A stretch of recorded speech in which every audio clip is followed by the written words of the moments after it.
Welcome to Encore Live and our last webisode of 2023.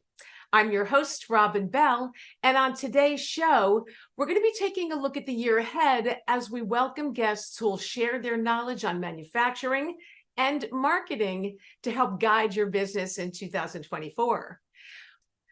During today's Encore Live, we're going to be talking to Julie Krebs, Principal Brand Advisor with marketing firm Virtual Brand Advisors.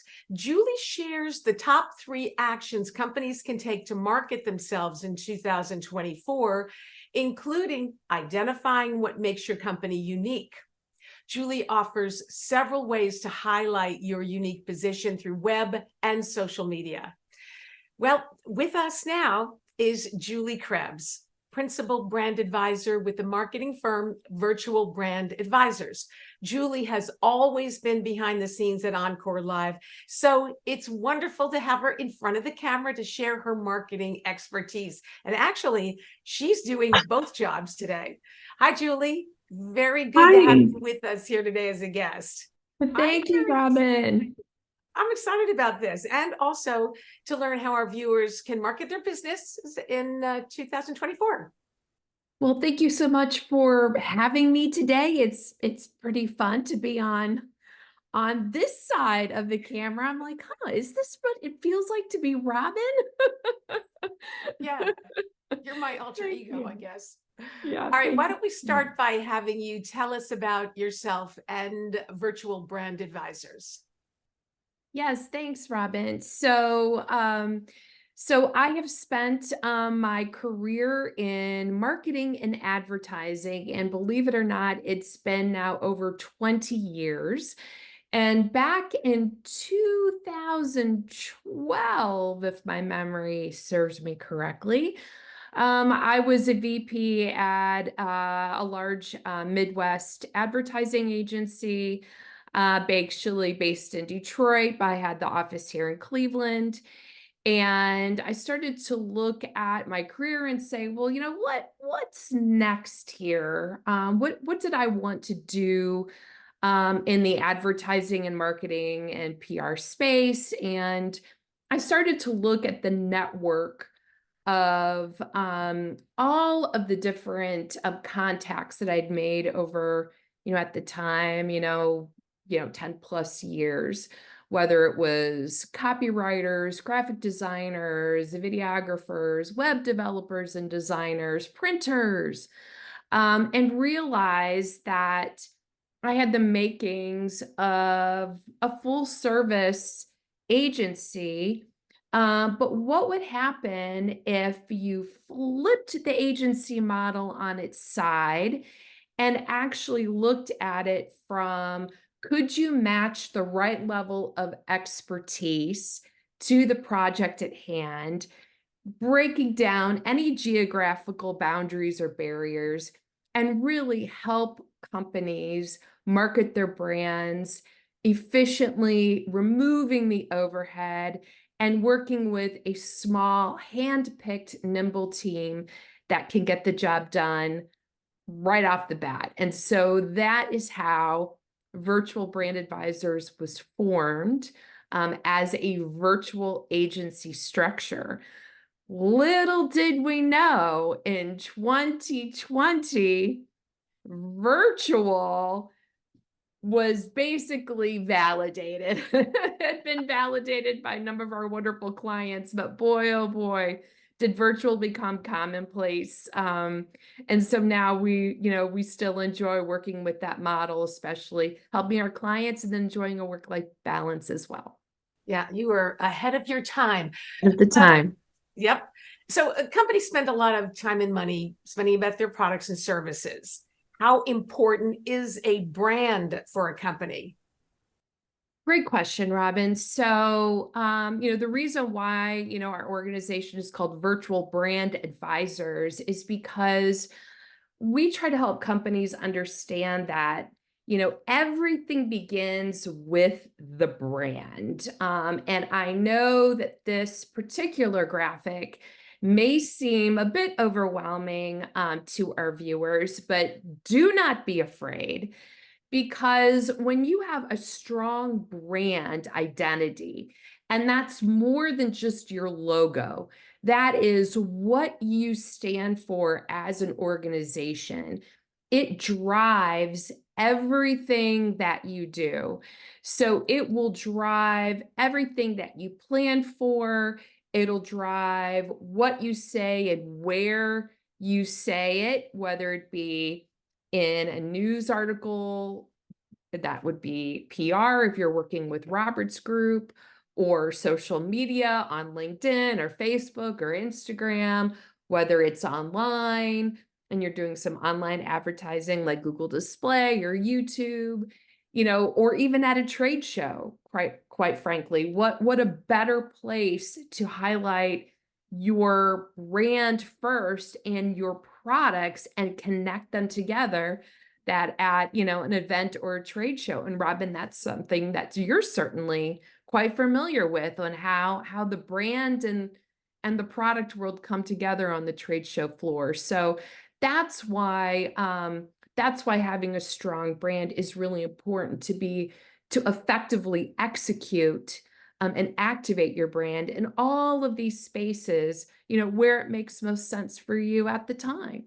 Yeah, and you don't have to do everything at once. You can That's start right. small.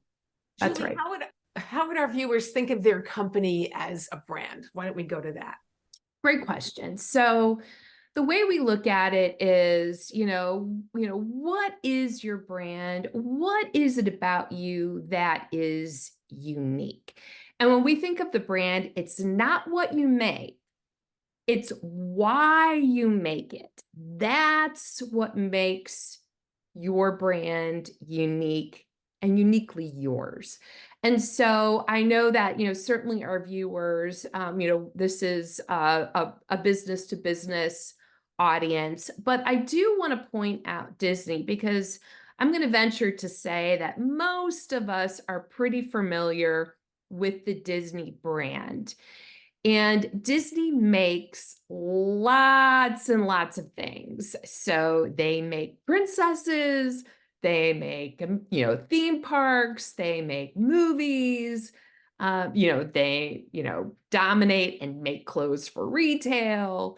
They make Merchandise. cards on Mint for Christmas. I mean, they're everywhere. But they do all of what they make because of the why. And Disney is all about, their why is magic. That is their brand, is the magic that allows you to dream and to make your dreams come true. And so that ultimately guides everything that brand does and stands for. And that's why they have, they are well documented for having wonderful experiences, for example, at their theme parks. So that's the difference between the what and the why for what your brand, your organization stands for. Mhm. That's a good example. Would you help our viewers identify and better articulate their brand? You betcha. Absolutely. So, in terms of, from, a business to business standpoint, every organization has inherently their why. And the way that I've kind of, what you see here on the screen, is really a simple way of trying to think about the why of what your brand stands for. And so I put the sentence here at the top where it says we as your organization, and in the brackets is, basically what you do. Do you create, do you design, do you manufacture, do you engineer, whatever action word you do goes in there. And so it's like, we create something, that's where the blank is. And then here's where we get to the why part. And the why part is because we believe in, and then we've got the blank space. So we take that simple statement and fill in the blanks, so that if we were, for example, a tape converter, you could say something like, and this is the next phrase down, We manufacturers, that's the first part of the sentence, tape solutions. So that's what we make, filling it in, because we believe the simplest way to engineer the machines we use in our everyday lives starts with a strong bond. So that kind of fills in the blank. And when we think about the broader scope of, pressure sensitive adhesive tapes, and everywhere they are, whether it's our automobiles, our washing machines, you name it, adhesive tapes are everywhere in our everyday lives. And so, we create the strong bond. So then if you boil that down to its simplest point, a unique brand statement could look like, simple solutions that bond the way we live. And so that then becomes, your organization's why or your purpose. And then, boy, you could really do a lot to market with that. And that helps to really anchor all the products that you make, and certainly how you talk about them to all of your customers and prospects. This is a great slide and a great way to approach this. So let's move on. What are some of the ways that companies can market their brand? All right. Well, for today's conversation with our viewers, I really think about it, what are, kind of the big three? What are the big three things? So the first one is content. And we are in a world where content is king. And it can be pretty much a number of things. I've put here, some four main ones that our viewers may see. We have, blog posts, that's content, white paper, a case study, even a really short video. I mean, even think of the way that these Encore Live broadcasts are recorded and posted up on YouTube from Avery Dennison Performance Tapes. So, our inherent conversation today becomes content. But what is great about looking at content for your brand is these are great opportunities to talk about what you make, but also why you make it. You have the real estate in each of these pieces to really strengthen, what your products do and why the organization matters in making those products. And that's where you can use your unique brand statement, from the previous slide. So that would be place number one. Place number two is your website. And so your website is incredibly important because this is your brand voice. This is where you broadcast all about you. You own this space. And so this is a great place to add your content here so it's easy to find. And so your blogs can go here, your press releases can go here, your white papers, even your short form videos can also live on your website. The one thing I will also mention about, having content on your website is that this is where organic search goes. So this is what stems search engine optimization. It's content. Google looks at content and keywords within your content, matches search queries, and drives traffic, to your website in its simplest terms. I do have a couple asterisks here next to SEO, which we're going to get to here a little bit later. So there's a caveat to that. But let's look at number three. And that is sharing your content on social media.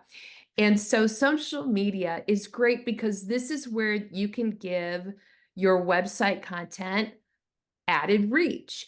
And I do want to point out that, members of your organization, I'm going to I'm going to boldly guess that, have social channels themselves. So your coworkers are maybe on Instagram or Facebook or Reddit or you name it.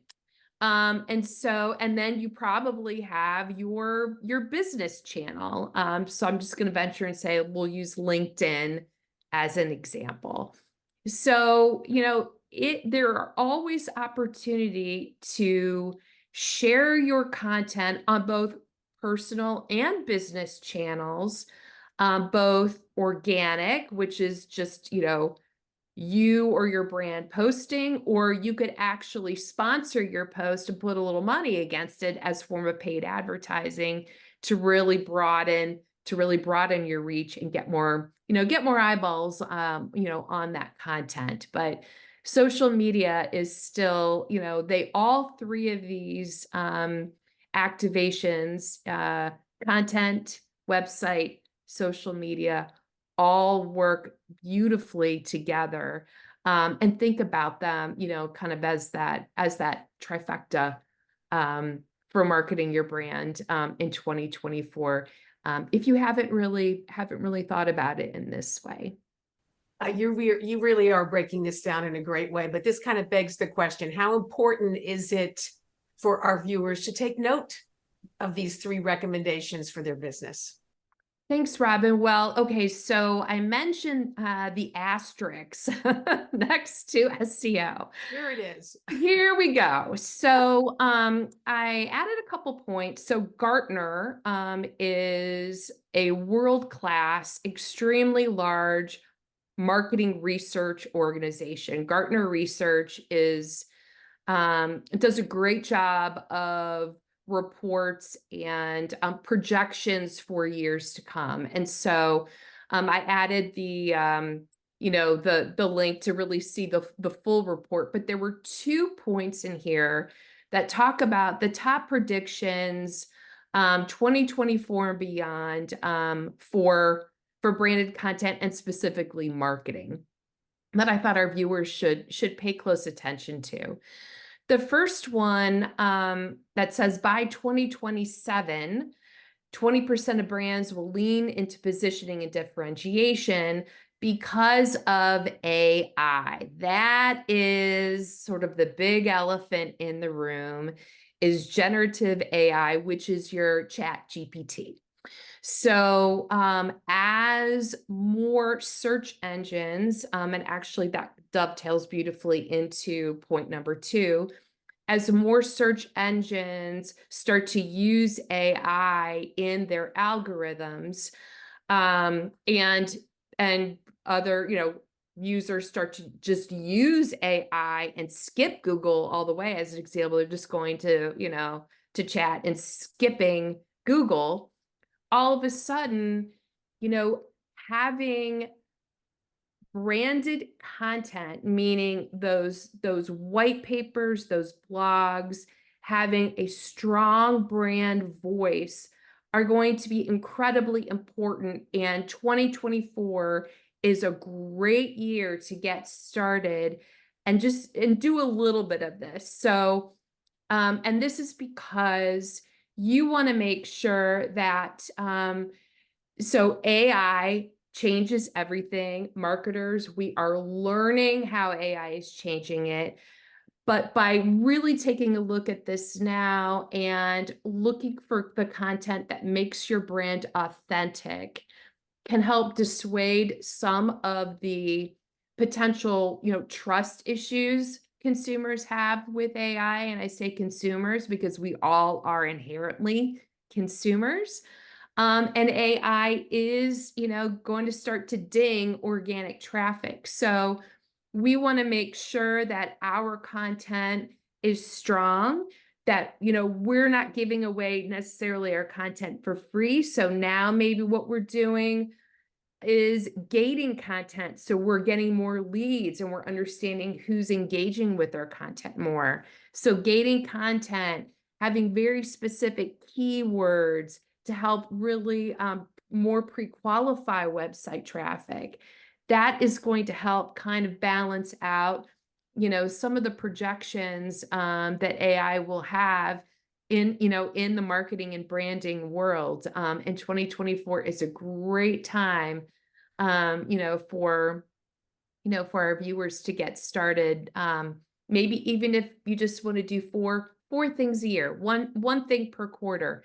That's a great way to get started and start to build up, to pay attention to the impact that AI will eventually have. Yeah, it is an open frontier, and there's a Oh, lot yes. we have to learn about it. But it is fascinating, a Mhm. little scary, but fascinating.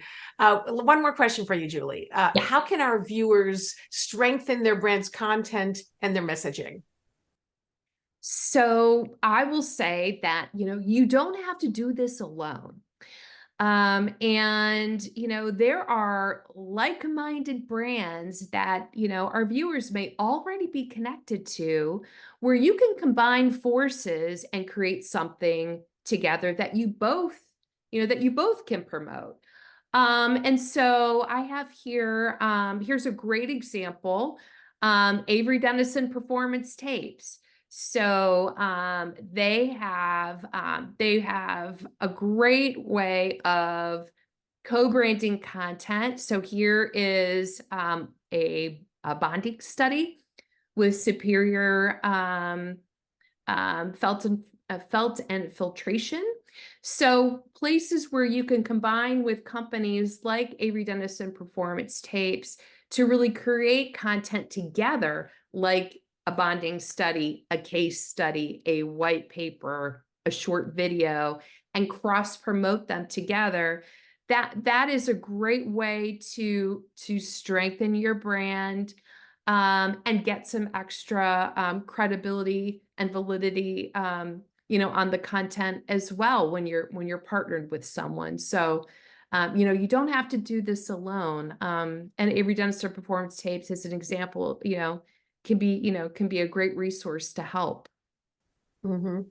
You know, I feel like we could talk about that just as with Robert. These are some really fascinating discussions, and maybe we'll have to continue the conversations next year. Mhm. Thank you so much for your time, Julie. This has been a timely and important conversation for our viewers and for me. To learn more about Julie and her firm, Virtual Brand Advisors, visit virtualbrandadvisors.com. That's it for this webisode of Encore Live. Thank you for spending time with us today. We look forward to seeing all of you next year. From all of us at Encore Live, have a wonderful holiday season and a very happy new year.